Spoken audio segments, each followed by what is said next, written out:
y actualmente se dedica a la innovación corporativa, aquella que tal vez no tiene tanto publicidad porque no se trata de inventos ni cosas por el estilo, pero sí se trata de la mejora continua dentro de las empresas y ver cómo pueden tener esa ventaja competitiva sobre competidores y otras personas.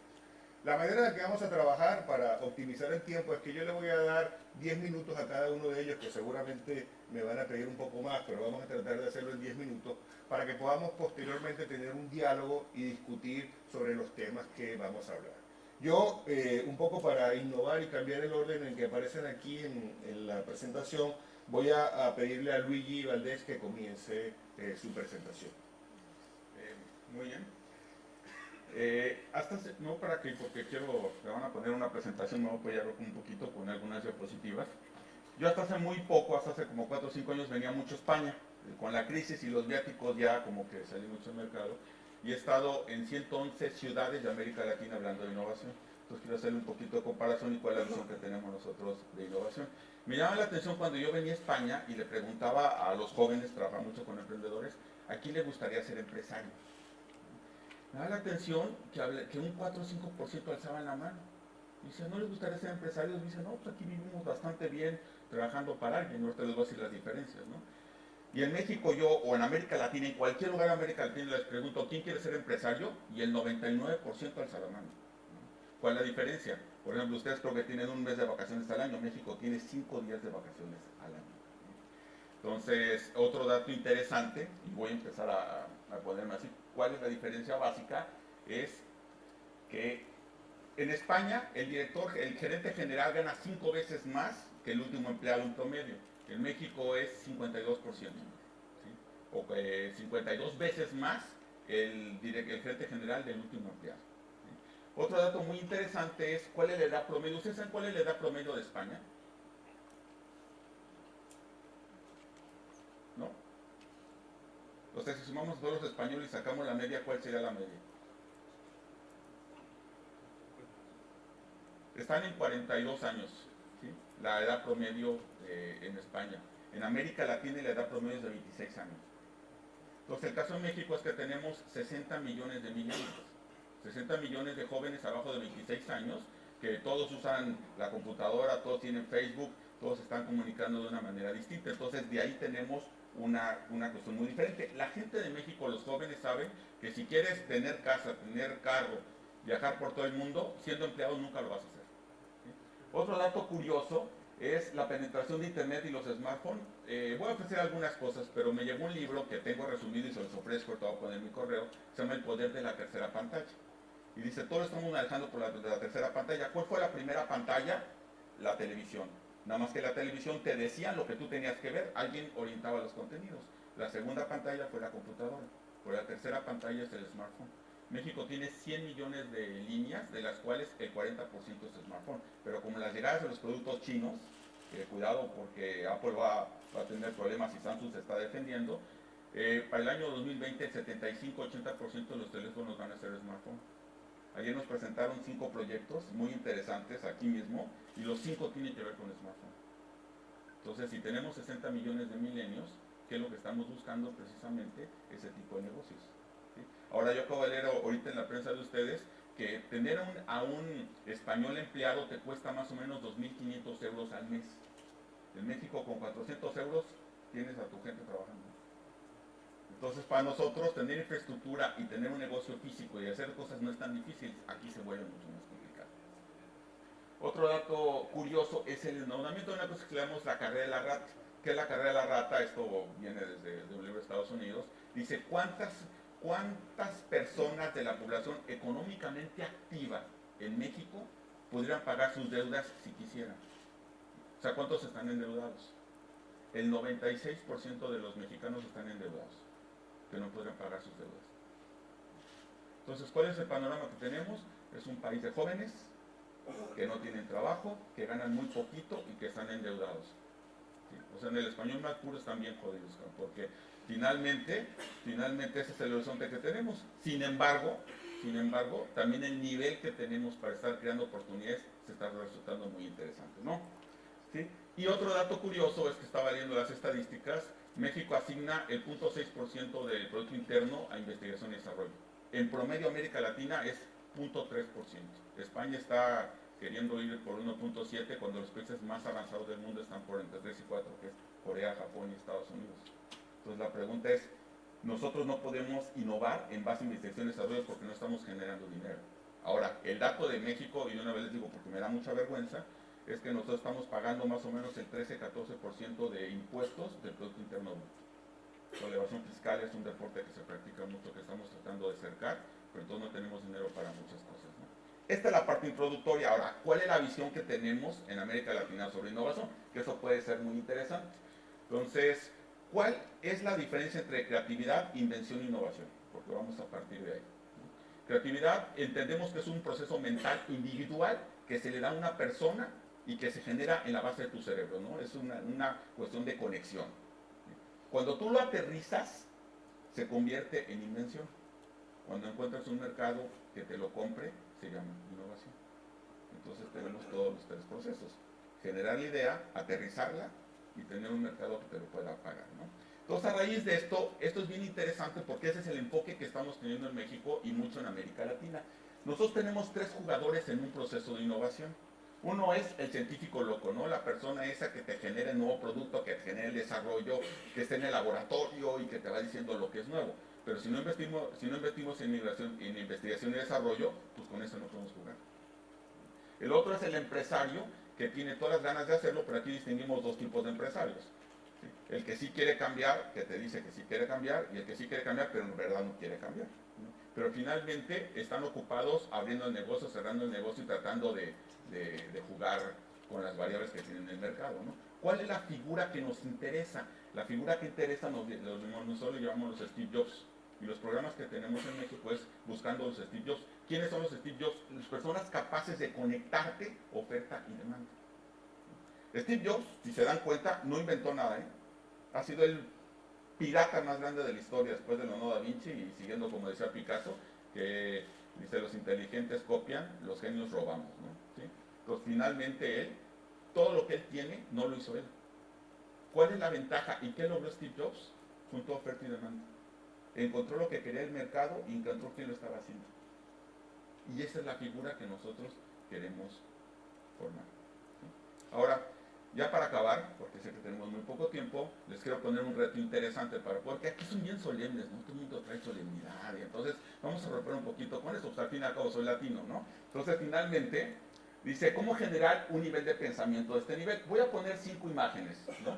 Y durante 30 segundos traten de generar un negocio innovador acerca de estas 5 imágenes. Voy a dar 20 segundos, ¿no? Vean esas imágenes y a ver si me podrían generar un producto innovador en base a estas cosas que vemos todos los días, ¿no? Que es un niño jugando en la arena, un tipo lavando el carro, una vaca, unas hormigas o un osito de peluche. De hecho, ahorita generamos más de 100 horas de herramientas para poder generar ideas de negocio diferentes, ¿no? Entonces, por ejemplo, alguien que está lavando el carro, un amigo suyo lo retó y le dijo, ¿lavas el carro y lavas los trastes por terapia o es que así te tiene tu mujer, ¿no? ¿Sí? Y dice, no, ¿cuánto apuestas a que pueda hacer negocio de una esponja? Y fue una apuesta millonaria porque de ahí nació Bob Esponja. Negocio millonario. Le pregunto a la gente, ¿qué negocios puedes generar de una vaca? Y te dice, no, ya sabes, leche, todo lo que me quieran decir, ¿no? Hay un tipo que creo que en su vida ha visto una vaca y generó un negocio multimillonario que es el Crow Javier. Está en todo el mundo, sí ubican, no sé si por aquí llegó, pero simplemente es, te presto una vaca para que la diseñe, la vaca es un sinónimo de poder generar bienestar, hicieron un negocio millonario en base a esto, ¿sí? Había un tipo que estaba obsesionado en crear algo para poder optimizar el cobro en los supermercados y no se le ocurría nada. Una de las cosas interesantes de la creatividad e innovación es que cuando tú tienes un reto, tú puedes estar de vacaciones dormido bañándote, pero tu mente sigue girando. Y el tipo estaba de vacaciones y vio que su hija estaba jugando en la arena. Ahí empezó el código de barras. Y un tipo que vio que estaba jugando, que vio que sus dedos hacían diferente surco y nació el código de barras. ¿Sí? Había una persona, este es el juguete más antiguo del mundo, creo que tiene 300 años, hay muchas historias del nacimiento del oso de peluche, pero si alguien ha ido a Estados Unidos y es un producto que se está expandiendo, ahora no te venden el oso, simplemente tú creas el oso, lo rellenan, le pones corazón, te dan un acta de nacimiento y te cobran como unos $60. Entonces la pregunta es, ¿alguien de un juguete más antiguo pudo reinventar el negocio? Una persona, un matemático, fue a ver una conferencia sobre hormigas y le llamó la atención porque mira, ves todas las cosas y juntó amigos matemáticos y dicen, oye, fíjate que las hormigas son muy interesantes. Se juntaron y sacaron un producto que en México no puedes vivir sin el Waze. Y todo fue a raíz de generar cómo se manejan las hormigas. Entonces la pregunta es, ¿cómo podemos generar un tipo de pensamiento en nuestros jóvenes, en nuestra gente, que pueda ver una imagen tradicional y pueda generar un producto en base a esa imagen tradicional? El reto que tenemos precisamente es cómo generamos este tipo de pensamiento, porque la mayoría de la gente quiere poner un negocio, entonces cómo lo encaminamos a poner este negocio, ¿no? ¿Sí? Ahorita publiqué un 9º libro que se llama El dado 7 caras, por ahí está. Tengo algunos de regalo, pero los que quieran, con mucho gusto, se los mando vía electrónica porque todo lo que dije está. ¿Sí? Ese libro lo publicaron en plataforma que hace como 5 años, pero esta es la nueva edición. Y tengo el resumen del libro El poder de la tercera pantalla, que esa es lectura obligada. Y finalmente, yo creo que sí el español nos une. Y yo firmemente creo que si unimos el ingenio, las ganas y la creatividad, nadie nos va a detener. Pues muchas gracias.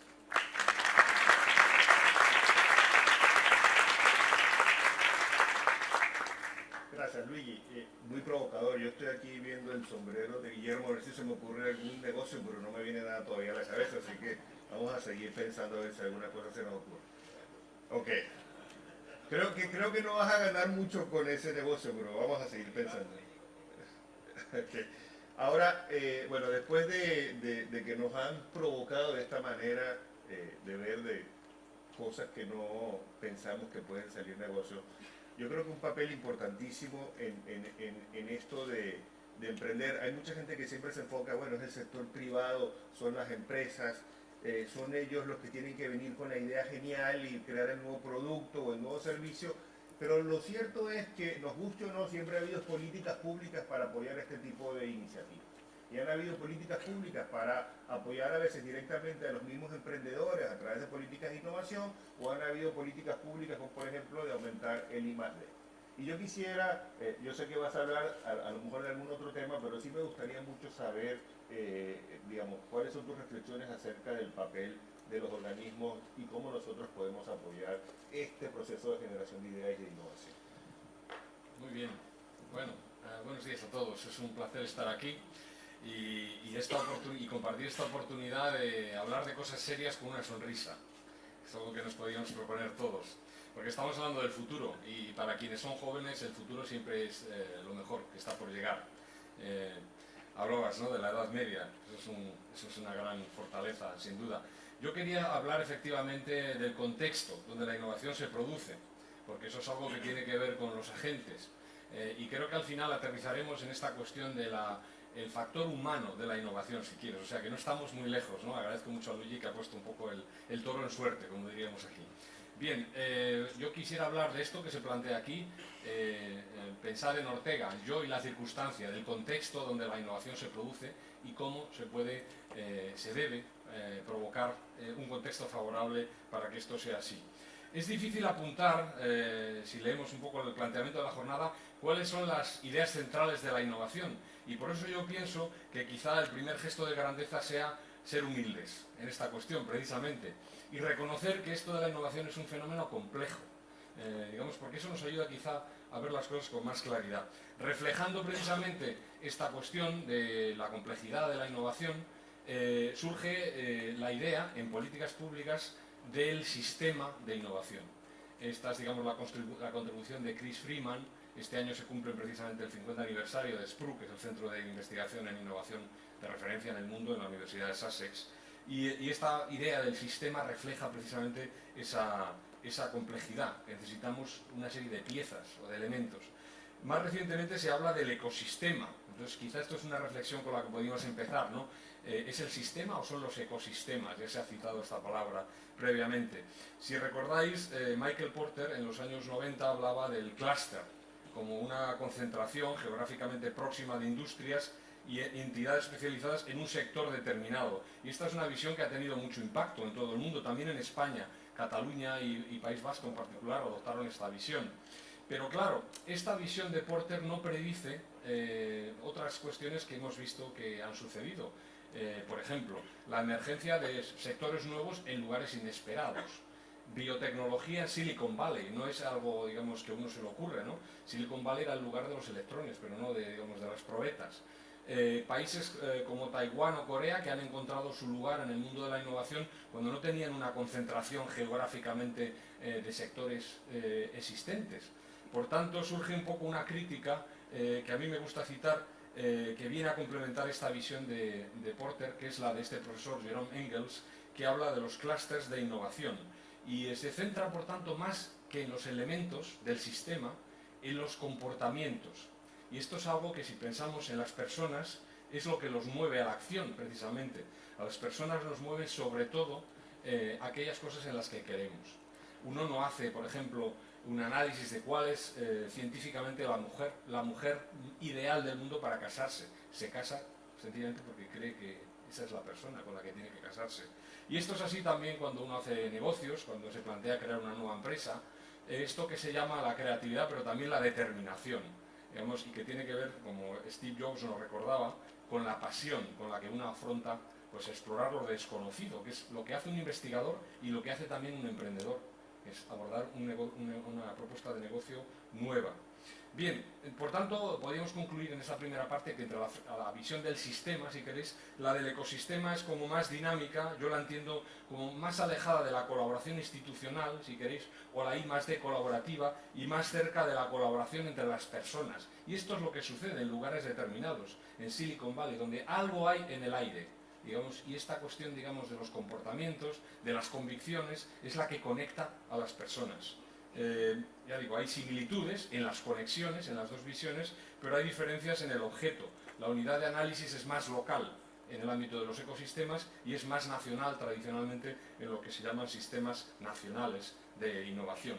El sujeto, por tanto, no son tanto las instituciones, son más las personas, aunque las dos visiones, sistema y ecosistema, comparten esta cuestión de las interconexiones, los enlaces, que es, como también se ha dicho en la introducción, donde se produce la innovación. El papel de las agencias, me preguntabas, Germán, en esta visión de lo que algunos autores llaman las agencias schumpeterianas, o sea, las agencias que no solamente ejecutan un programa, sino que exploran cómo hacer nuevas formas de innovación o innovan la innovación, es no tanto financiar y coordinar, que sería el paradigma tradicional, como facilitar y orquestar. O sea, reconocido que tienen que impulsar estos procesos de abajo arriba, estas agencias, digamos, de manera humilde, como decíamos al principio, se plantean cómo acompañar estos procesos y cómo aprender en la práctica, cómo también evaluarse, porque en la función pública hay siempre menos apetito para lanzar un programa que para pensar aquello que se puede hacer mejor o aquello que se puede sencillamente terminar porque no funciona. Bien, la situación en Europa, también me preguntabais, ¿no?, que hablar un poco de esto, voy a ser muy breve, tiene que ver precisamente con todo esto. Con esta pregunta de por qué, digamos, Europa pues sigue, digamos, con dificultades, ¿no? Si pensamos en Estados Unidos, que sigue siendo el referente en todo esto, y más reciente en países de Asia, ¿no? China, por ejemplo, que sabéis que ha aumentado su gasto en I+D, o inversión, según como lo veamos, en I+D, con respecto al PIB, ya supera al viejo continente, China. Esto es algo que se produjo hace un par de años. Claro, en Europa es que seguimos pensando que la innovación es esencialmente I+D. Y ahí yo creo que viene una parte importante del problema. Si nos creemos esto de que la innovación necesita un sistema, un ecosistema, un contexto donde se produzca. La I+D es una parte de la innovación, no es una forma, si queréis, de hacer innovación. No siempre es necesaria y nunca es suficiente. Por tanto, podríamos decirla y tendríamos que insistir que la innovación es más que I+D. Conoceréis algunos, allá hablábamos en la cena, que Ortega estuvo en los primeros años estudiando en El Palo, en un colegio de Málaga. Y Ortega, parafraseando Ortega si queréis, podríamos decir que si la innovación fuera solo I+D, Ortega decía, si la historia del progreso es el avance de la razón, ¿por qué tarda tanto? Europa, per cápita, si excluimos defensa, ya invierte públicamente más que Estados Unidos. Este es un dato que no se suele dar. Y, sin embargo, seguimos apostando esencialmente en Europa por un modelo de innovación o de políticas de innovación basado exclusivamente en la I+D. De una manera más práctica, podríamos decir, si queréis, que si Europa dispone de universidades, centros de investigación excelentes, empresas de escala con proyección internacional, empresas también de nueva creación. ¿Cuál es el problema? ¿Por qué no avanzamos al ritmo debido? Y aquí es donde viene la OCDE, que sabéis que también es el referente, digamos, para muchas de estas reflexiones que se plantean los gobiernos, y nos viene a decir que hay ya evidencia, hay algo bueno quizá de la crisis, que aquellos países que están haciendo lo micro y lo macro, o sea, apostando por la creación de nuevas empresas y por la creación a su vez de pues cuestiones de contorno, si queréis, factores de entorno, no están creciendo al ritmo suficiente. Y por tanto hay un nivel intermedio entre lo macro y lo micro, que es donde está la clave del asunto, ¿no? Y en esto yo creo que coincide todo el mundo. Por tanto, la I+D no basta, son necesarias varias dimensiones, y en la combinación de estas dimensiones es donde está la clave. Y hay dos factores en los ecosistemas de éxito internacional en los que quería insistir para terminar. El primero, ya lo decía, es el talento. Esto es algo distintivo y digamos en cualquier ecosistema donde uno digamos analice factores de éxito aparece en primer término. La segunda cuestión es la dimensión internacional, pero ojo, la dimensión internacional no como consecuencia, sino como premisa. La ambición por escalar, por proponer un modelo de negocio, en el caso de emprendedores, que sea de clase mundial. Por tanto, las dos cosas van unidas, si queréis son las dos caras de la moneda. Talento, pero con ambición y con mentalidad abierta al mundo. Bien, con esto voy terminando para deciros un poco lo que sería mi contribución al debate. Voy a citar aquí otra frase que a mí me gusta. Esta es la propuesta del ecosistema de innovación del colegio de referencia del college en Babson, que habla precisamente de estas dimensiones, que estas dimensiones son necesarias, y en la combinación lógicamente está la clave. El autor de todo esto es Daniel Eisenberg, que habla de innovar o emprender en condiciones adversas. Esto es algo que recuerda aquello que decía Platón: toda la grandeza surge en medio de la tormenta. En la crisis, y lo estamos viendo, este es el caso también de Europa y de España, claro, está surgiendo demasiado, ¿no? Está durando demasiado, y la gente no puede aceptar que no hay futuro, particularmente los jóvenes. Y esto explica, respondiendo un poco a las cifras que daba Luigi, que hay también un cambio en las actitudes, particularmente de los jóvenes. Si preguntábamos eso mismo que decías, ¿no?, de cuántos quieren ser empresarios, etcétera, hace 5 años la estadística era muy distinta de la que es hoy en Europa y en España. Y esto, bueno, ya digo, si algo positivo tiene la crisis, desde luego tiene que ver con este cambio de actitudes. En esto estamos trabajando, porque me pedíais también que dijera, bueno, ¿qué estáis haciendo de todo esto en el instituto que yo creé junto con mi socio finlandés en Madrid? A la vuelta, aquí tenéis un ejemplo de lo que estamos haciendo. Este fue un trabajo que desarrollamos con un think tank de referencia en Bruselas y que presentamos al Parlamento, donde que planteamos básicamente un cambio de paradigma de las políticas europeas de innovación para girar alrededor de estas 3 P's que veis ahí. No es Public-Private Partnership, no, es People, Places, Policies. La gente, los lugares donde la innovación se produce y las políticas emprendedoras para acompañar todo esto.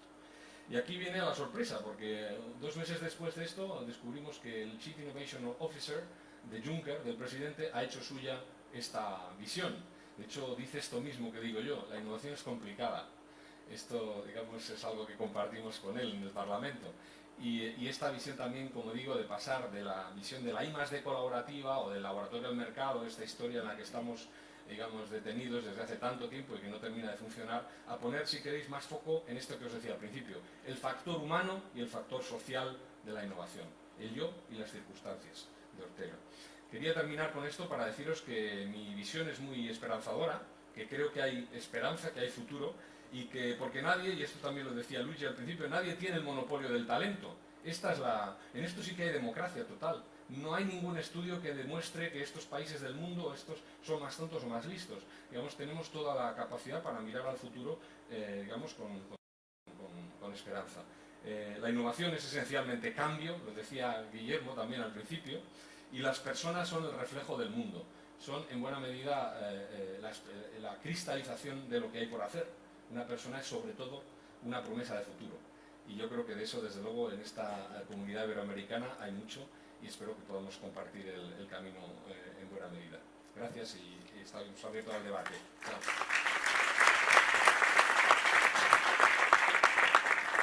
Muchas gracias, José Manuel. Yo creo que nosotros tenemos esta imagen en la cabeza cuando pensamos en innovación y en emprendimiento, de una persona encerrada en un garaje, ¿no?, con un ordenador, y de repente sale del garaje, sale humo blanco y acaba de inventar el nuevo producto que todo el mundo va a comprar en el mundo, ¿no?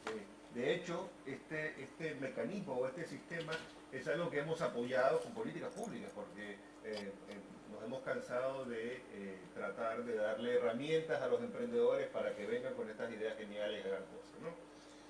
Eso es un caso. Yo creo que las personas que han evaluado el impacto de estos programas se han llevado la mala noticia de que pareciera ser que no son tan efectivos en algunos casos. No todo el mundo, el talento es verdad que es muy democrático, pero no todo el mundo nació para ser emprendedor o innovador. Hay gente que prefiere tener, a pesar de Luigi, un trabajo donde pueda tomarse un mes de vacaciones y estar muy tranquilo. Habiendo dicho esto, yo creo que algo que tenemos que explorar y que es muy importante, y por eso quiero que Gabriel nos hable de esto, es aquella innovación y aquel conocimiento que se genera que es tal vez, por decirlo de alguna forma, menos sexy, porque es dentro de la empresa, cómo trabaja la empresa para mejorar cosas que hace a la empresa mejor. Y probablemente no se va a traducir en un producto nuevo, pero se va a traducir, por ejemplo, en una enorme baja de costos, en una motivación del personal, en un nuevo posicionamiento del mercado, etc. Y por eso yo quisiera preguntarle a Gabriel que nos hablara un poco del trabajo que ellos hacen, me atrevería a decir, me corrige si estoy equivocado, un poco de coaching y de trabajo interno dentro de la empresa para que estas fuerzas creativas se generen y logren que la empresa llegue a un estadio superior de innovación y de tecnología. Gabriel, por favor. Muchas gracias. Buenos días. Yo no me voy a parar adelante, voy a hablarles desde acá. Sí lo voy a hacer muy rápido porque tengo una presentación para más tiempo del que estaba planeado, entonces a los 10 minutos me cortan y después veré lo que falte, cómo lo colocamos, ¿no? En América Latina, en innovación y emprendimiento, podríamos estar mejor, esa es la verdad. Ahora, la tesis que quiero ponerle acá es que las empresas tienen que ser más emprendedoras y los emprendedores que hay en América Latina tienen que ser más innovadores. Ese es un poco, diría yo, las dos cosas, para decirlo en sencillo, que tienen que darse, ¿no? Veamos algunos datos, ¿no? De la innovación. América Latina, ustedes la ven ahí en el gráfico, está por debajo de España, desde luego, pero de muchos otros países más desarrollados. Los que más se destacan es Chile y Costa Rica, sobre los cuales me voy a referir a continuación. Veamos el caso de Chile. ¿Qué dicen los empresarios respecto a la innovación? Dicen que les cuesta plata y no quieren gastar en ella, que no tienen gente preparada para hacerla y por ahí que hay una incertidumbre respecto de lo que los clientes querrían. O sea, quieren saber antes de hacer una innovación qué es lo que la gente necesita. Eso es producto de la propia dinámica de innovación. ¿Cuáles son las fuentes que generalmente usan para la innovación? Esto es la encuesta nacional de innovación en el caso de Chile, ¿eh?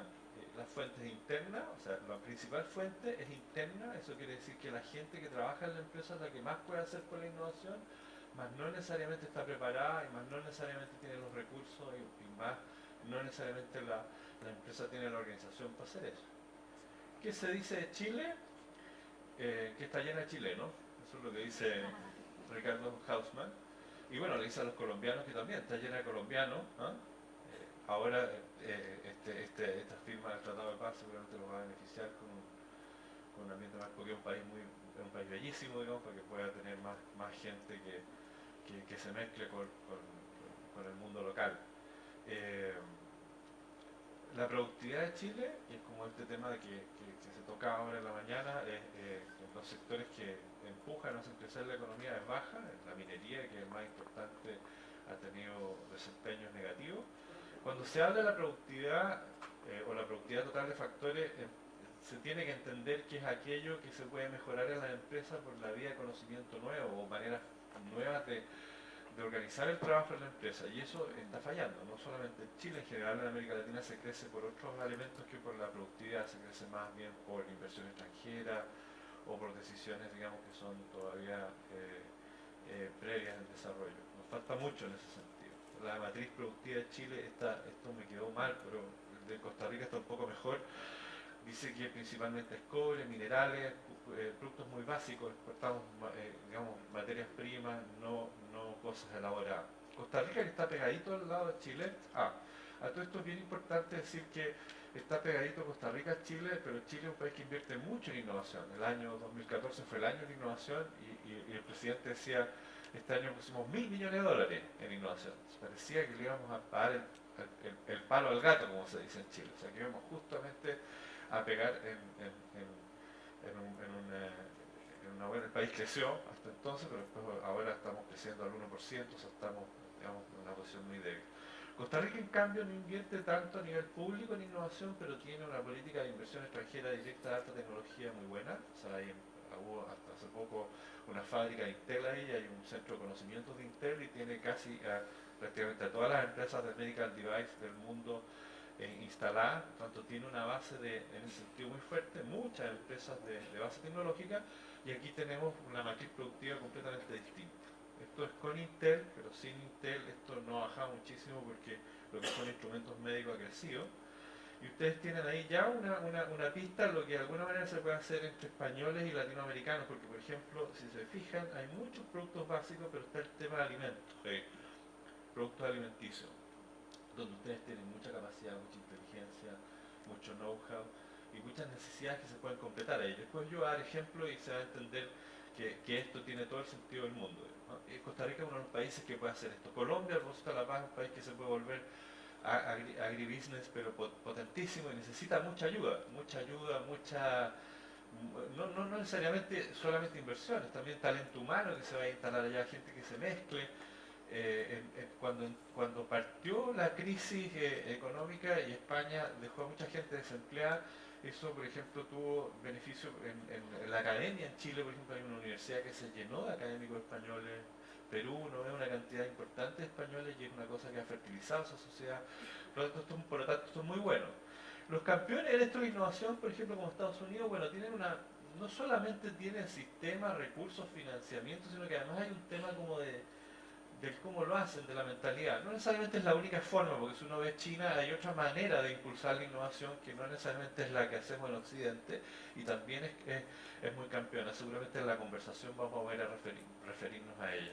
Esta idea de que el emprendimiento está metido dentro de la innovación en Estados Unidos es muy relevante, es muy fuerte. Por ejemplo, si ustedes se fijan, las empresas nacientes de los últimos 10 años de más rápido crecimiento y más valor en el mundo, la mayor cantidad de esas empresas están ahí, ¿no? Eso es lo que muestra esta gráfica de esta acá, se llaman unicornios, porque son estas empresas que tienen más valor, tienen un valor, venden cientos de millones de dólares y tienen un valor más arriba de 1.000 millones de dólares, y la gran mayoría están siendo creadas ahí.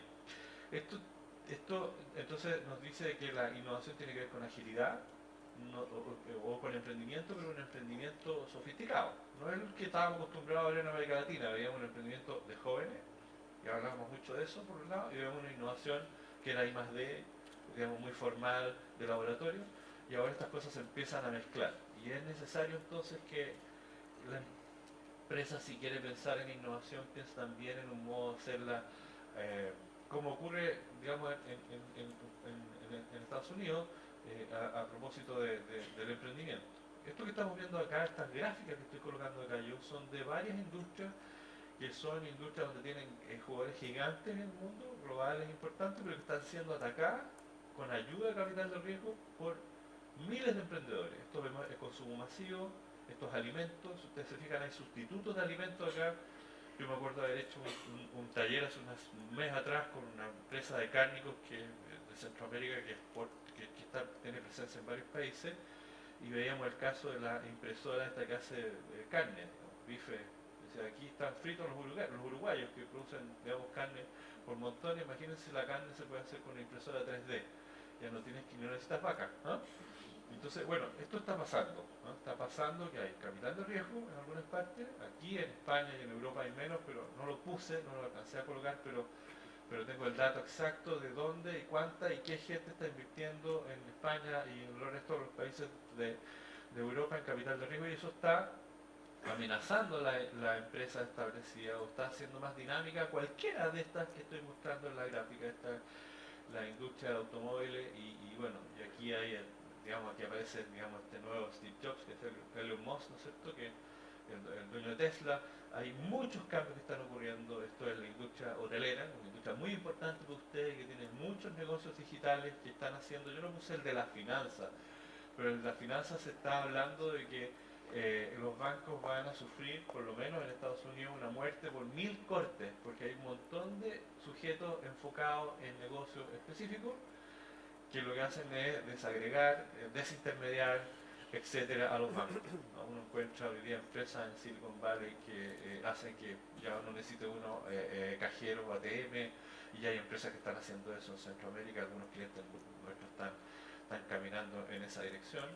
El escenario de las finanzas y de los bancos en Europa es un poco distinto. Los bancos han hecho cosas inteligentes, tienen un comportamiento de la población diferente, entonces puede haber una mayor posibilidad de lucha, y bueno, y el comportamiento innovador también es fantástico en eso. Bueno, muchos más ejemplos. Si se fijan, no quiero aburrirlos, pero esto es lo que uno podría llamar los ecosistemas de emprendimiento alrededor de industrias que están o amenazando, o en algunos casos, como en el caso de las finanzas, complementándose a lo que están haciendo las grandes empresas.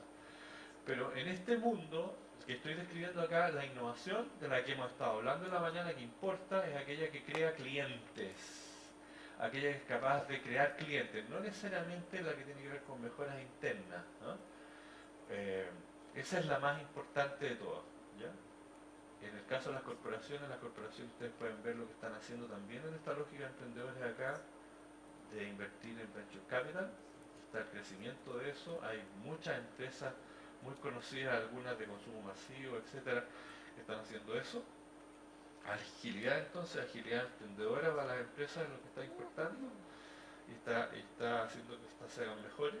Y cuando digo innovación de creación de clientes, me refiero a una innovación que ayude a que de alguna manera se puedan resolver necesidades de mejor manera. Esto es lo que se llama resolver trabajos por hacer, ¿no? La idea vieja, digamos, de un gurú de marketing de Harvard de los 60, de que yo no me compro un taladro, sino que lo que necesito es hacer los hoyos precisos para poder colgar un cuadro en la pared. Entonces necesito poder hacer bien, entender bien esto, que las necesidades son trabajos por hacer. Esto es una cosa esencial en la innovación, que permite hacer la innovación de emprendedores hoy día de las corporaciones, y que tiene tres tipos de expresiones todos los trabajos por hacer. Funcionales, si vemos un negocio tan sencillo como el de la cerveza, y hablamos de funcionales, hacer, ¿no es cierto? Es una cerveza, pero también es un producto que le ayuda a uno a relajarse, por lo tanto cumple una necesidad emocional, y también a compartir con amigos, entonces cumple una necesidad social. Si uno es capaz de encontrar productos, soluciones que sean capaces de hacer trabajos por hacer, funcionales, sociales, emocionales, dan el clavo. Aquí me voy a la segunda parte porque ya estoy a los 10 minutos, ¿ya? Y ahí voy al tema de los emprendedores. En la segunda parte te vamos a ver que Muchas gracias. sobre todo el tema de qué le dices tú a las empresas con las que trabajas para que generen estos procesos internamente en sus organizaciones.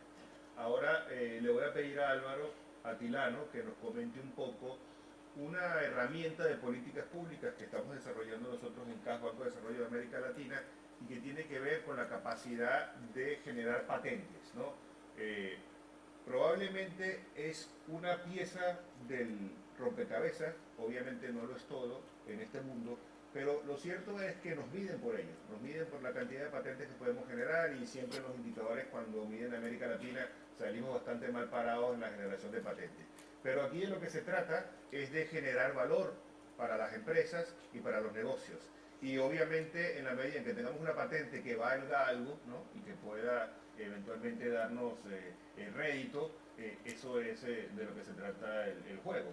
Así que Álvaro, por favor, cuéntanos un poco sobre este programa que CAF tiene para apoyar a universidades y al sector privado en la generación y en la elaboración de patentes. Bueno, buenos días. Como yo vengo del área de ingeniería y de algunas áreas mecánicas, entonces uno puede hablar de mucha política pública, pero yo siempre me voy donde está el burro es negro porque se tienen los pelos en la mano. O sea, uno puede decir, bueno, vamos a incrementar el gasto público, pero si no produzco algo, no estoy haciendo nada. Y nosotros hicimos una evaluación interna, cuánto gastaba Corea del Sur por cada dólar invertido público, generaba aproximadamente $3 en exportaciones y regalías. Exportaciones de alta tecnología y regalías. Argentina, por cada dólar público, generaba 3 centavos. Entonces era una subvención, ¿no? y el caso argentino, pues fue el que estudiamos, ¿no? Pero lo podemos hacer para todos los países iberoamericanos y más o menos los números no van a pasar de $1. O sea que hay algo que desinvierte y no se saque, y es el modelo que tenemos, ¿no? Entonces queríamos acelerar, nosotros siempre en este programa en particular, que es muy específico, es de patentes, lo llamamos de innovación originalmente, pero entonces cuando uno decía innovación era todo, era como desarrollo sostenible, era todo. Entonces dijimos, no, esto es innovación patentable. Entonces es un programa de patentes y específicamente no es todo innovación, pero es innovación tecnológica patentable que consideramos que es importante para que las tecnologías avancen, ¿no? Una cosa importante es que la gente, nosotros tendemos a copiar. En Latinoamérica, diríamos los latinos, tendemos muchas veces a copiar cosas tecnológicas. No copiamos mucho en el área creativa de arte, pintura, poesía, y sí somos bien creativos, bien originales, pero en el resto tendemos a copiar, ¿no? Y entonces estamos copiando un modelo y decimos, bueno, para llegar a A tenemos que hacer ABC, crear ecosistemas, educación, PhD, maestría, laboratorio, inversión pública, o sea, bueno, imposible avanzar, pues, ¿no? En ese sentido, porque no todo se da de esa manera, pues. Y entonces nosotros establecemos que hay que a veces avanzar con un mandato. O sea, decir, tú vas a llegar aquí en 1 año, no importa, pase lo que pase, vas a llegar. Es como cuando Kennedy dijo, bueno, en la luna en 10 años, en esta década. No importa si se mueren los astronautas subiendo, cuánto nos cuesta, vamos a poner pie en la luna. A lo mejor no cultivaron nada ya, pero de ahí salieron muchos negocios y muchas marcas, ¿no? Entonces, nosotros consideramos que innovación tecnológica patentable, CAF está promoviendo este salto por mandato, no por procesos. Porque si es por procesos lineales, vamos a tardar como decenas de años en llegar. Entonces, priorizamos, decidimos sacar unos indicadores para aprovechar y medir lo que íbamos a crear. Nosotros íbamos a crear un programa de patentes y decidimos, bueno, ¿cómo lo medimos? Y lo medimos de esta manera: solicitud de patente vía internacional, no de patentes nacionales. No tiene sentido, si vamos a exportar cosas, no tiene sentido. Costa Rica no tiene sentido que patente en su país. O sea, ¿qué va a vender? ¿Qué monopolio quiere un país de 4 millones de personas? 7 millones de personas. Segundo, solicitud, patentes otorgadas en mercados importantes. Y como proxy tenemos Estados Unidos y Europa, y la oficina de Europa, ¿no? Regalías provenientes de la propiedad intelectual y por último, exportaciones de alta tecnología. Son 4 indicadores nada más. En ningún momento se habla de educación, no se habla de recursos monetarios, no se habla de porcentaje del PIB de inversión. Eso no tiene ningún sentido. Porque si el porcentaje del PIB en un país latinoamericano lo subimos al 100%, sobre el 3% va a ir para exportaciones, el resto va a ser un subsidio. O sea que no importa cuánto lo suba, siempre va a ser un subsidio. Entonces hay que ver que el dinero no es sino el método, ¿no? Bueno, con estos indicadores, y esta data está en el portal de CAF, www.caf.com/patente. Con estos indicadores medimos todos los países miembros y las regiones. Entonces tenemos solicitudes de patentes, ¿no? Solicitud de patente vía PCT, entonces vemos que aquí en Asia subiendo la línea roja, bueno, ya China entró aquí y Corea y con Japón juntos ya tienen esta línea que no los vamos a alcanzar. No los van a alcanzar, señores. Son para siempre, para la vida útil de todos los que están sentados en este salón, van a ser los primeros. Lo segundo, vemos un Estados Unidos que se estabiliza, vemos una Europa que también está más o menos estabilizada, y vemos una América Latina totalmente plana. Entonces, si no hay creatividad patentable, y no puede haber concesiones, aquí están las concesiones de patente en mercados importantes, en Estados Unidos es un mercado importante. Entonces, si no tenemos solicitudes, no tenemos patentes otorgadas, y si no tenemos patentes otorgadas, señores, no tenemos regalías. Estas son regalías, estamos hablando de números. 132.000 Estados Unidos, millones de dólares. 70.000 Europa, 39.000 millones Asia, y América Latina 100.000 millones. CAF coloca aproximadamente 12.000 millones en crédito al año, el BID lo mismo, ¿okay? Aquí estamos hablando de esto, son cifras comparables a 2 o 3 veces lo que financian 2 bancos multilaterales juntos, ¿no? Entonces estamos perdiendo una oportunidad aquí. Estos 1.000 millones, señores, no es patente ni es tecnología. Estos 1.000 millones de regalías son propiedad intelectual. 500 millones divididos quizás entre Shakira, Juan Luis Guerra, Rubén Blades, etc. Y después unos 2 millones, una cuarta parte entre escritores, y quizás una cuarta parte en la regalía que le vende en energía, que cobra Paraguay a Brasil por la empresa, la represita. Entonces, en otras palabras, no generamos conocimiento, no registramos conocimiento y no cobramos conocimiento. Y los conocimientos son millardos, miles de millones de dólares al año. En exportaciones, que es nuestra última instancia, porque para exportar hay que manufacturar, y para manufacturar hay que tener leyes laborales y hay que después declararse en quiebra, etc. Ahí estamos igualitos. Hay una pequeña subida de toda América Latina, 60.000 millones, pero no crean que eso es la creatividad local. Esos son 44.000 millones de las maquilas tecnológicas que se instalaron en México gracias al Tratado de Libre Comercio con el norte, o sea que están produciendo alta tecnología, pero no es latina. ¿Okay? Y unos 8.000 millones nada más de Brasil, y de esos 8.000 millones básicamente 4.000 millones en Embraer y hay una cosa, y Embraer, no sé si puedo decir esto políticamente aquí, pero a mí me preocupa Embraer porque ya los chinos copiaron el modelo del avión desimpuesto. Pues, ¿no? Entonces vamos a ver que si Embraer no innova, cae. Ahora, toda esta información está aquí en este portal y vamos a continuar. Entonces nosotros decidimos hacer un desarrollo, un acercamiento diferente, que es más que todo con el mandato. Vamos a desarrollarnos a juro, en poco tiempo. Y aquí yo tengo dos representantes que han vivido esto como testigos y son españoles y se beneficiaron de esta idea CAF, que son Clark y Modet, que tengo aquí a Benjamín Martínez y tengo a Nuria, a Nuria Marco, que es la directora de PONS. Dos compañías de propiedad intelectual de Panamá, de España. Una de ellas 136 años de fundada, donde le estamos dando un ejemplo que sí se pueden hacer las cosas porque no creían. Hablamos un año atrás y esto es imposible. Bueno, ya llegó la realidad. Nosotros en este contexto de un desarrollo disruptivo hicimos lo siguiente. Bueno, básicamente lo que hay que aumentar son las solicitudes de patentes y las patentes otorgadas en mercados importantes. Entonces nada más medimos estas oficinas. Nada más medimos esto. Y si no estás ahí, no estás. En otras palabras, se habla de Chile, se habla del TEC de Monterrey y otras empresas. Bueno, cuando tú lo pasas por este razón, está en cero. Cero. Se habla de Medellín. Bueno, Medellín, tú lo pasas por este razón, está en cero. O sea, no hay ninguna que esté prestando atención a esto. Se habla siempre de patentes nacionales, de empujar propiedad intelectual. No tiene sentido, son monopolios que deben ser globales, monopolios comerciales globales. Bueno, apoyar a gobiernos a definir estrategias, establecer incubadoras y incrementar en última instancia regalías y exportaciones, el valor agregado, ¿no?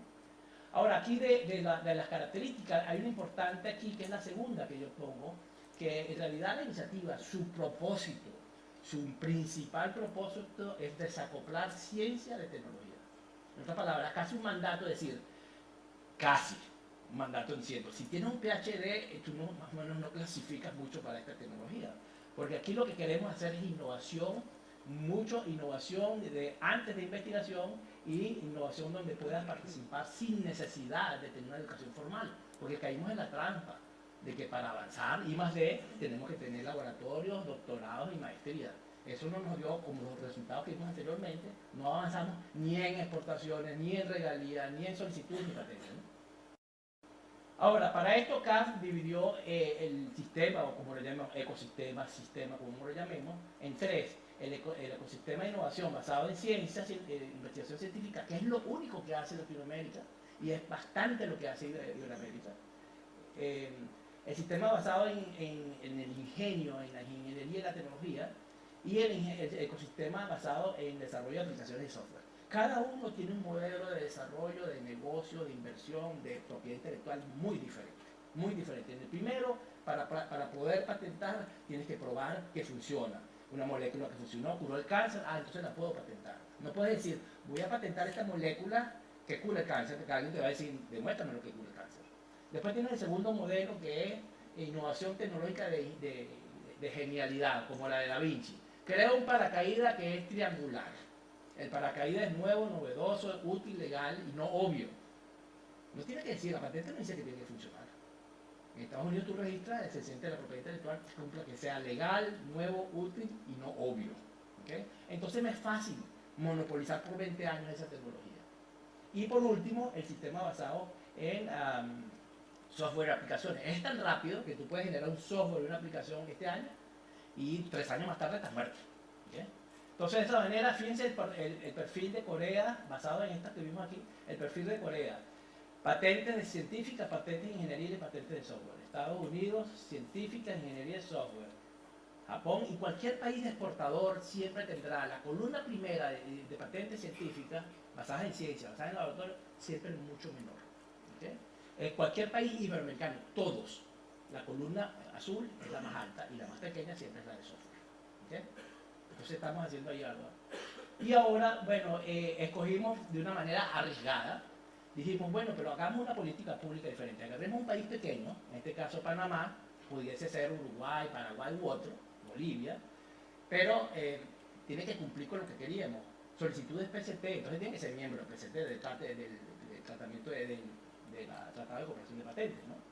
Entonces, escogimos un país pequeño, le optimizamos esos 4 indicadores que van a tomar tiempo y luego hacemos que todo el mundo lo persiga. O sea, yo quiero ser como él, ¿no? Entonces, como copiamos en América Latina, pienso que esto es una cosa ideal, ¿no? Escogimos a Panamá, bueno, sus indicadores que son iguales en todos los casos. Todos los países iberoamericanos, excepto España, México y Brasil, tienen este perfil. Solicitudes, básicamente 0, en comparación, aquí comparamos, por supuesto, con Corea, que es una cosa diferente.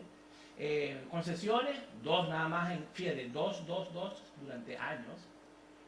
Regalías, Rubén Blades y no sé, y ahorita va a entrar aquí Manuel Pereira Durán, porque va a cobrar por su película que hizo hace poco. Y por último, exportaciones, menos de $700,000 en exportaciones al año de alta tecnología. Okay, todo un país, ¿no? Entonces decidimos agarrarlos a ellos y nos pusimos el mandato. Ustedes van a ser los primeros. Agarramos un conejillo de Indias, que era una universidad pública, porque nos estaban presionando que las universidades públicas hay que involucrarlas en el desarrollo tecnológico. Y en Toluca, en México, en el año pasado, el 19 de noviembre, se anunció ante 600 personas y 4.000 personas en streaming, anunciamos, ustedes van a ser los primeros iberoamericanos en un año. En un año, en el indicador de patente.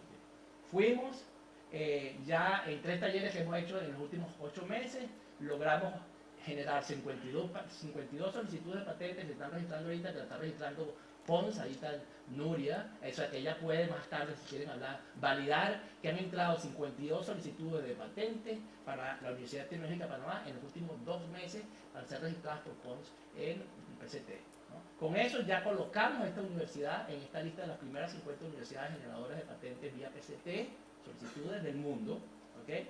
Segundo, con otros 2 talleres que hicimos a nivel nacional, generamos 218 solicitudes, levantamos los fondos del gobierno en menos de 6 meses y estamos registrando, y eso entonces pone a Panamá en generación de patentes, solicitudes de patentes PCT por millón de habitantes, lo pone primero que España, que Portugal, que México, que Brasil, que todos, en un año, en 6 meses, en 3 intervenciones, 3 talleres y buena conversación con el sector público-privado.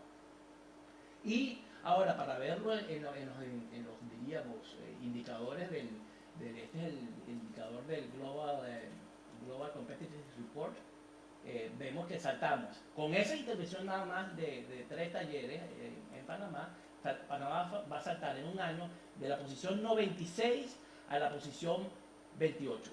Marca Panamá, aparte de la marca que ha tenido anteriormente el año pasado, esta es una marca Panamá. Segundo, por encima de la mayoría de los países iberoamericanos, ¿no? O de todos, pues, básicamente. Segundo, tenemos que en el indicador de solicitudes de patentes PCT, porque el anterior era patentes por nacionales en la Oficina Nacional, aquí vamos a saltar de la posición 50 a la posición 14.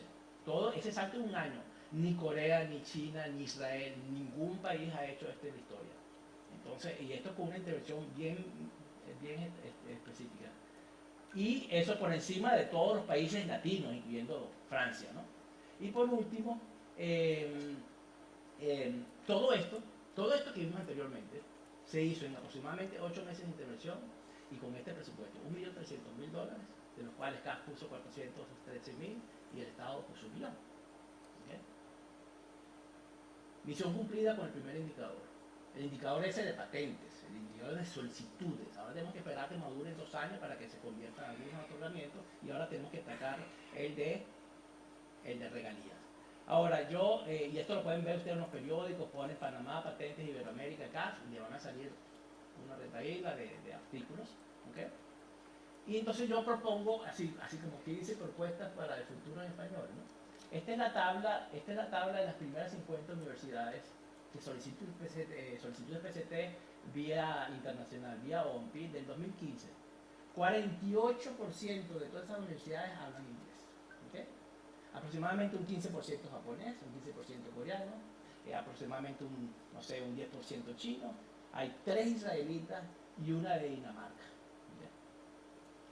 Bueno, el año que viene va a estar Panamá ahí. Entonces la primera de habla española, que habla español, va a estar ahí.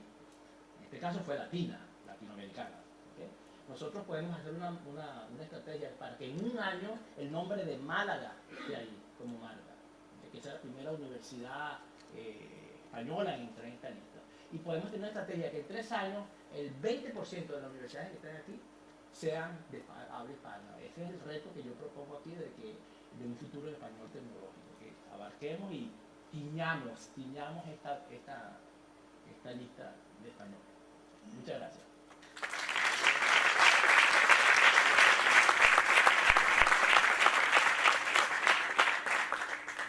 Bueno, muy bien, Álvaro. Esperamos pronto ver más resultados de esto. Ya te voy a hacer, digamos, yo es mi colega de trabajo, no le podría hacer preguntas difíciles, pero le voy a hacer una pregunta a ver qué me va a contestar. Tenemos una poco menos de media hora para debatir en la mesa, que es lo que yo quisiera hacer ahora. Lo que voy a hacer es que les voy a hacer preguntas a los 4 y les voy a agradecer que la respuesta sea muy breve, para ver si tenemos oportunidad de hacer más preguntas.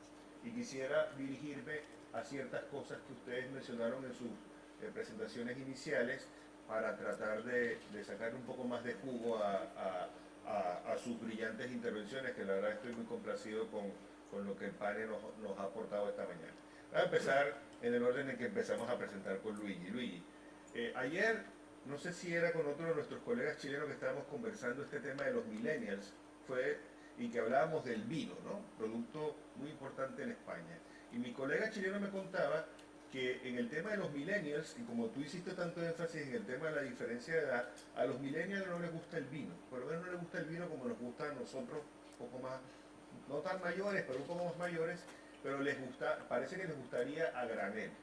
Pregunta, para empresas que van a enfrentar cambios radicales en sus mercados, como por ejemplo este que nos presentan los millennials, ¿qué crees tú que debería ser la actitud de las empresas para poder afrontar este tipo de cambios, yo diría hasta estructurales, en un mercado muy relevante? Doy el ejemplo del vino, pero podrías utilizar cualquier otro. Mira, nuestra apuesta siempre es innovación en la propuesta de valor en el modelo de negocio, ¿no? Nosotros estamos tratando de crear mentalidades que puedan determinar nuevas propuestas de valor. Entonces, por ejemplo, hay un caso muy interesante, creo que hay uno en España y hay en Napa Valley también, pero en Ensenada, que era una empresa muy pequeña que no podía competir en mercadotecnia y publicidad contra las empresas grandes. Entonces, ellos hacían vino, hacían 500 botellas, no eran, creo que tienes 1000 botellas, pero eran botellas medio gourmet. Entonces, ¿qué fue lo que hicieron ellos? En lugar de meterse a buscar al distribuidor y luego al sommelier y luego a las tiendas y eso, hicieron una idea muy buena, personalizaron las botellas y hablaron con gente de mucho dinero y decimos, vamos a hacerte una botella personalizada con tu logotipo, con tu nombre, como si fuera tu propio viñedo que está en Ensenada, ¿no? Entonces, en lugar de sacarle 10% a la botella de vino, le sacaron un 70-80%. ¿Qué cambiaron? El modelo de negocios. Todo lo que estamos buscando es que estas personas tengan un modelo de negocio diferente. Ahora, si estamos hablando de millennials, de nada sirve anunciarte en la publicidad de la prensa lo tradicional, porque ellos no lo leen. Por ejemplo, nosotros en México, cuando se fugó el Chapo Guzmán, nos enteramos todos por redes sociales, antes que el gobierno inclusive, ¿no? Entonces, ¿qué fue lo que pasó? Que ellos tienen un medio de comunicación muy distinto. Hay una empresa, que es una empresa tipo el Corte Inglés, que me parece yo en México, que decían, ¿por qué no trabajamos con los millennials y cómo nos promocionamos con ellos? En lugar de gastar dinero en publicidad y mercadotecnia, localizaron a los jóvenes que tienen mucho más impacto social con sus compañeros y les dieron $1000 de ropa gratis con tal de que en sus redes sociales comentaran que estaban comprando en esas tiendas. ¿Sí? Fueron 10 veces más lo que vendieron en menos de 6 meses. ¿No? Entonces es pensar diferente y buscar una nueva manera de hacer las cosas, ¿no? Con una propuesta de valor radicalmente diferente. Muy bien. José Manuel, habiendo escuchado estas 4 intervenciones, una cosa, digamos, no sé si me quedó clara, pero pareciera ser un mensaje repetido, que es que las políticas tradicionales públicas que hemos aplicado para impulsar el emprendimiento y la innovación aparentemente no han tenido los resultados que estábamos buscando, ¿no?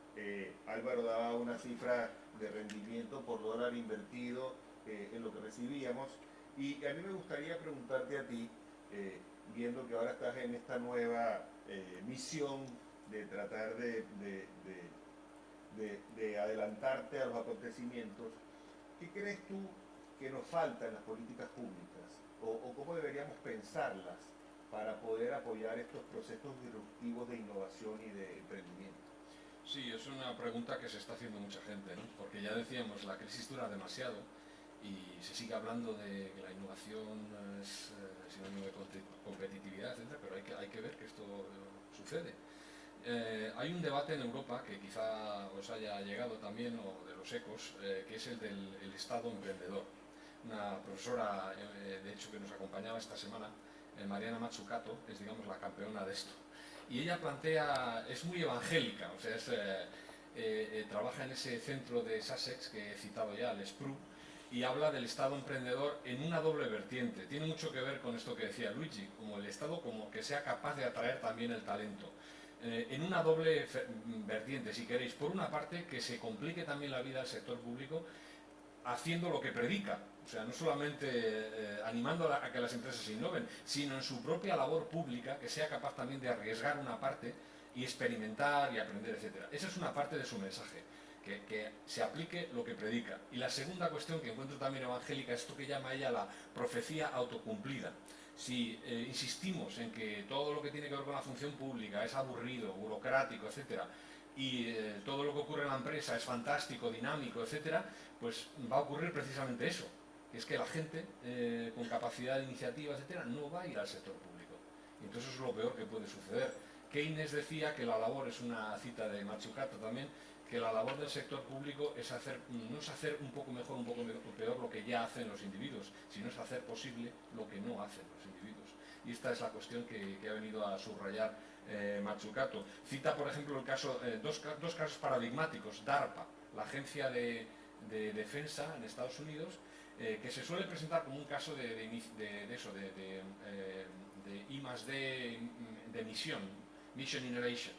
Y sin embargo, lo que se olvida es que DARPA fue distintiva, y también lo es ARPA-I, que es la agencia homóloga de energía, porque fue capaz de atraer a gente absolutamente creativa, abierta, montaban coloquios fuera de la caja, con científicos de disciplinas muy diversas, etc. O sea, la clave otra vez está no en la institución, sino en las dinámicas que crea la institución. Y por contra, el otro extremo, que también se ha citado en este panel, es iPhone. Mazzucato dice que en ese libro que se ha escrito sobre la biografía de Steve Jobs, no hay ni una sola frase sobre el papel del sector público. Y ella ha demostrado que las tecnologías habilitadoras del iPhone vienen todas de las agencias federales de Estados Unidos. O sea, una clave, ya digo, es el talento y presentar también la función pública como una fuente de oportunidades, de creatividad, de innovación, de emprendimiento. Hay fórmulas para esto, me preguntabas, en Suecia, por ejemplo, se ha constituido un consejo de innovación que escapa de la linealidad, porque el problema que tenemos es que se suele confinar en muchos países, ha sido también el caso de España, la innovación al ministro de Ciencia. Entonces, ¿qué significa? Pues que este hombre hace lo que puede. Pero claro, activar la demanda, por ejemplo, pues es algo que se le escapa en otros sectores. Y para la innovación es muy importante no solamente la financiación, son los primeros clientes. Esto lo saben muy bien los emprendedores. En Suecia se ha constituido un consejo de innovación que habla solamente, en lo que se habla de innovación. Hay otra política de ciencia, si queréis. Y en ese consejo se reúnen los ministros de demanda, el ministro también de formación, de educación. Todo eso es muy importante. O sea, si pensamos que la innovación tiene que ver con esas dimensiones, con políticas que escapan del laboratorio, que la revolución pendiente tiene más que ver con las personas que con las probetas, pues todo eso, digamos, tiene que tener un tratamiento distinto a nivel de las políticas, tanto en la ejecución, que es a lo que me refería antes con las agencias, el DARPA, etcétera, con el nivel de definición de las políticas, al nivel nivel de primeros ministros, etcétera, y escapando eso de la linealidad a la que se ha venido a inscribir la innovación como un subproducto, si quieres, de la ciencia, ¿no? Esto es el paradigma que tenemos que superar. Gabriel, cuando tienes un cliente que te pide, por favor, ayúdame a ser diferente, ayúdame a innovar, digamos, muy brevemente, ¿cómo empiezas tú el proceso para que esa empresa se movilice probablemente hacia un paradigma que no tenía anteriormente y que sea exitosa al momento de emprender nuevos negocios o tratar de experimentar con nuevas formas de hacer las cosas? ¿Cómo haces tú cuando entras con una empresa así? Muchas gracias. Bueno, primero que nada quería comentar que eso ocurre por temas que son muy fuertes hoy día, como el que tú señalabas de los millennials, ¿no? Los millennials no solamente son un mercado de consumo distinto, sino que también van a significar, creo, en 2025 el 75% de la fuerza de trabajo del mundo. Y son gente que viene diferente, hay que motivarlas de manera distinta. Las compañías necesitan que no se vayan, que permanezcan, y tienen mucha rotación, tienen poca motivación propia, salvo que la compañía sea un tipo de compañía que los conecte con el propósito que tienen. Entonces estas empresas que son de triple utilidad o que tienen un sentido social muy fuerte son buenos atractores para estos personajes. Desarrollar a las compañías en ese sentido tiene toda la lógica para que estos se queden y permanezcan. Luego, que al interior se desarrolla el tema de la capacidad emprendedora de la gente como una fuente de energía para el desarrollo de nuevos negocios, pero también para la solución o mejora, es un tema elemental que ayuda a que las empresas lo retengan. Ahora, si uno piensa en las empresas, los problemas que tienen con los millennials como consumidores, también es un desafío, porque tú hablabas, por ejemplo, del caso del vino, sí, no están tomando vino, tampoco café, por ejemplo, entonces eso es un problema para países como Colombia, etcétera, que son productores de este tipo de cosas. Y entonces uno tiene que desarrollar cosas nuevas. Por ejemplo, Ventisquero, que es una firma de vino chilena, está haciendo un vino mezclado con cerveza, y es una especie de champaña, al punto que lo ha llevado con tanta experimentación, se está probando en varios países del mundo hoy día y tiene ya una oferta de inversión del primer cervecero mundial en esta cosa. ¿Por qué toman mucha cerveza y no toman mucho vino? ¿Ah? Otra de las alternativas es la que tú mencionabas, que se está buscando hacer cosas que sea el vino una experiencia. Una de las tendencias que viene fuerte en el vino es que el vino importa que sea natural, sin tantos químicos, etcétera. Entonces el vino joven tiene una oportunidad con esta gente, en la medida en que se les cuente como un relato distinto, como decía un colega español en una conversación que teníamos ayer al almuerzo. Entonces eso supone construir negocio que en general, cuando una empresa es muy rígida, no es tan fácil darle forma a esos negocios y que tomen vida, atracción, etc. Cuando tú organizas a la empresa, entrenas a la gente y desarrollas una especie de dinámica de capital de riesgo internamente, todo eso te permite que eso pase, digamos, responde un poco a lo que tú estás diciendo. En el caso del café, se me ocurre otro ejemplo que es bien interesante, porque no están tomando café, pero sí podrían o están probando bebidas que son como el té a base del grano de café verde del café. Entonces ya hay emprendedores que están haciendo ese tipo de cosas y ya hay firmas de bebestibles que están empezando a desarrollar iniciativas de ese estilo. Entonces esas cosas que conectan este aparente problema, pero que es una oportunidad de tener empleados millennials, pero tener consumidores que son distintos, se puede resolver con innovación en un modo emprendedor, con enfoque de trabajo como el que tú me preguntabas. Hay muchas maneras. Solo para cerrar, algunas de esas suponen que nos metamos a trabajar con los ejecutivos haciendo calle, ¿no? Muchas veces hemos hecho eso con compañías importantes, por ejemplo esta multinacional Belcorp de Perú. Nosotros la llevamos a entrevistar chicas del segmento de edad de un negocio que tienen ellos que son más o menos 800 millones de dólares, pero que ya no pega con los canales que tenían antes. Los canales son digitales. Tienen una fuerte presencia digital, pero no podían monetizarlo. Entonces fuimos a la calle y entrevistamos montones de chicas en montones de ciudades, en Perú, en Colombia, por ejemplo, y las entrevistas hacíamos que nos mostraran los teléfonos celulares y qué tenían ahí, y cuáles eran las fotografías que tomaban. Y con eso, con los ejecutivos, descubrimos cómo podíamos girar el negocio y empezar a desarrollar experimentos que conectaran esa presencia digital que tenían con un efecto de negocio más o menos razonable. Ese tipo de cosas es el tipo de cosas que podemos hacer. A veces las organizaciones son muy grandes y, digamos, les cuesta moverse un montón, entonces uno tiene que atacar el tema cultural. Eso significa que hay que poner a todo el mundo a jugar como si fueran emprendedores, desde un directivo hasta un empleado que podría estar en la cadena de distribución, un vendedor, o el eslabón más bajo de la organización. Y se sorprende uno como cualquier persona te trae cosas increíbles que tienen un impacto económico enorme en la empresa en la medida que uno los involucra y que crea un sistema que digiera o capte todo ese tipo de cosas, que normalmente las empresas no los tienen. Los sistemas de innovación son muy formales, o están dirigidos al tema de I+D, o son una función como de los directivos, pero no del pueblo, por lo tanto no hay democracia, ¿ah? O si hay democracia, la democracia es para las cosas que son niñas, pero no los proyectos de alto impacto. El número uno no escucha a veces lo que está diciendo un portero, una persona básica, y tú creas las instancias para que eso ocurra y te sorprende.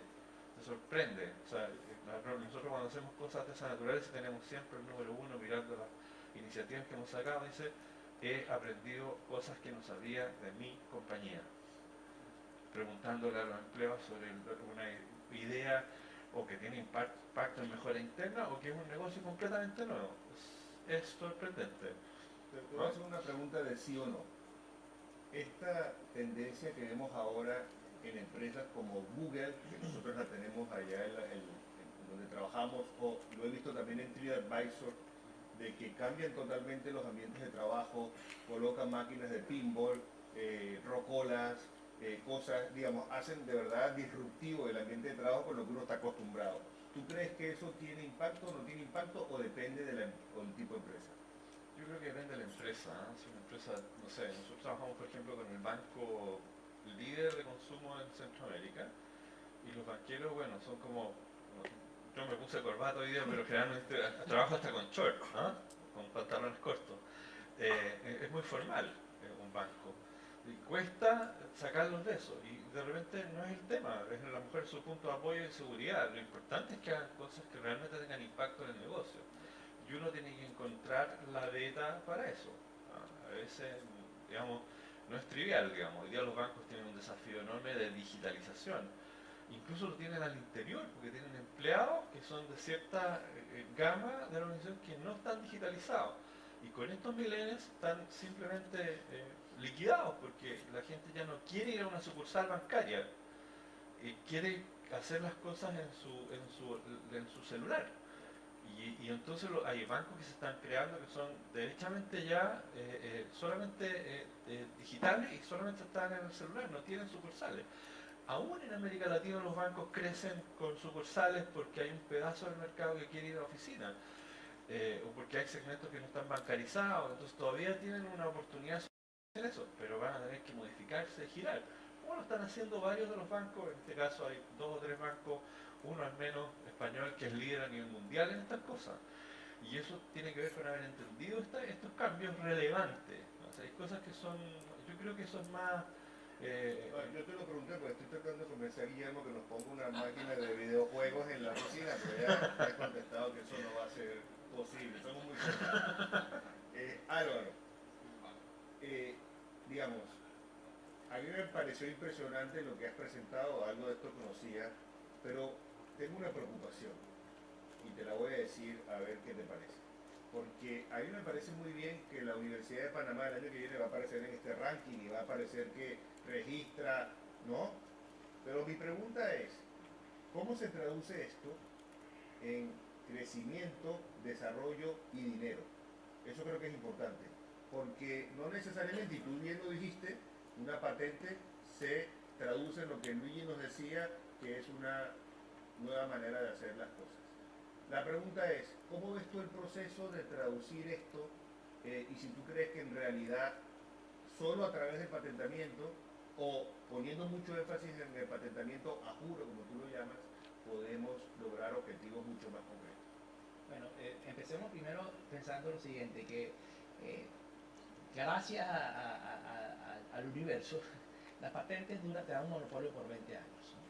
O sea que es un conocimiento monopolizado por 20 años, así que tenemos algo de tiempo para entonces monetizarlo. La segunda cosa es que efectivamente nosotros estamos cumpliendo ahí con una prueba de subirle la autoestima a una nación o a una universidad o a una cultura, diciendo, mira, tú puedes patentar rápido y puedes patentar a nivel de los suizos, alemanes, en cuestiones de meses si quieres. O sea, no es una cuestión de creatividad, es una cuestión de algunas barreras. Una de las barreras eran los costos de patentamiento, y entonces hemos estado negociando con las compañías como Pons, Darky Model, para tener unos costos asequibles, no porque ellos están bajando sus tarifas, sino porque también nosotros estamos enviándole unos productos, unas solicitudes mejor hechas, ¿no? Entonces la barrera de costo la estábamos tumbando, pero habíamos agarrado solo una universidad pública, porque en el mandato original, cuando se diseñó la iniciativa en el 2011-2012, no se quería trabajar con universidades, porque estábamos con la premisa que había que separar ciencia de tecnología. Y entonces todas las universidades estaban muy metidas en ciencia y publicaciones científicas.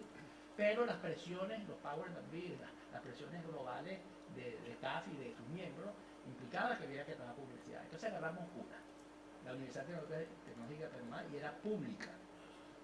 Ok, ya tiene su número, ya están en esa lista, ya cumplimos con esa norma. Ahora, tuvimos una reunión diciéndole, ok, para ponerle presión al sistema, CAF quiere licenciar 6 de las 136 solicitudes que van a estar en marcha. No pueden.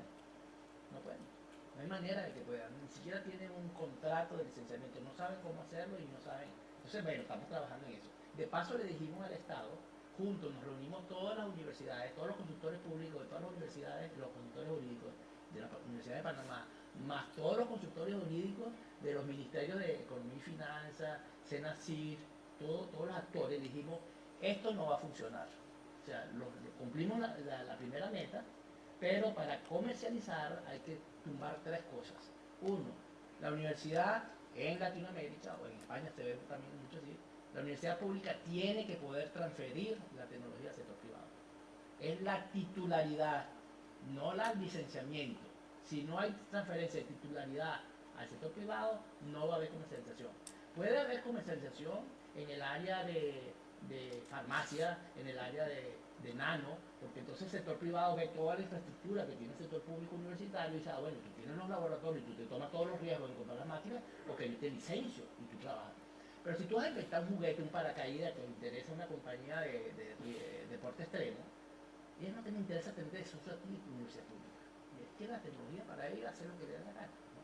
Entonces, ese es un punto. El segundo punto era que las universidades, y estamos haciendo énfasis en las universidades porque fue la primera conejillo de India que agarramos, universidades públicas, porque hay muchas en Latinoamérica, 1400 más o menos entre Iberoamérica, etc. Dijimos, la segunda era que la oficina de transferencia tecnológica, la oficina de comercialización tiene que estar fuera de la universidad y tiene que manejarse como una entidad de derecho privado. En otras palabras, que la Universidad Pública de Panamá abra en Delaware, en Silicon Valley, donde esté el capital de riesgo, y abra una oficina ahí donde la universidad es dueña 100%, pero es una compañía norteamericana, o sea, es una Inc. norteamericana, entonces se desenvuelve un ambiente un poquito más de negocio. Entonces esa es la segunda. Y la tercera, que la inversión privada en el sector público tiene que mantener la titularidad del sector privado, ¿no? Eran 3 indicadores que le dimos a decir para empezar a comercializar eso. Y tanto fue así que empezamos a parar la inversión en universidades, el esfuerzo en universidades, porque ya sabíamos que podían producir patentes, pero que no las pueden comercializar. Entonces ahorita, el siguiente taller que vamos a hacer ahorita, que es el 18 de octubre en Medellín, agarramos a la Fundación San Vicente, que es un hospital de salud privada, grande, colombiano, uno de los más grandes de toda Colombia. Agarramos la Universidad Privada de Antioquia, la Escuela de Ingeniería de Antioquia, y agarramos un startup privado de Chile, una pequeña startup que está empezando en prótesis, y lo vamos a poner juntos porque queremos empezar a negociar licenciamiento y comercialización, ¿no? Entonces hay un reto para avanzar. Ok, bueno, ya nos hemos quedado sin tiempo. La verdad yo quiero agradecer a los ponentes por muy buenas presentaciones y muy buenas reacciones a las preguntas. Y bueno, no me queda más que darles las gracias y espero que puedan conversar con ellos luego sobre temas que les puedan ser de interés a ustedes. Gracias.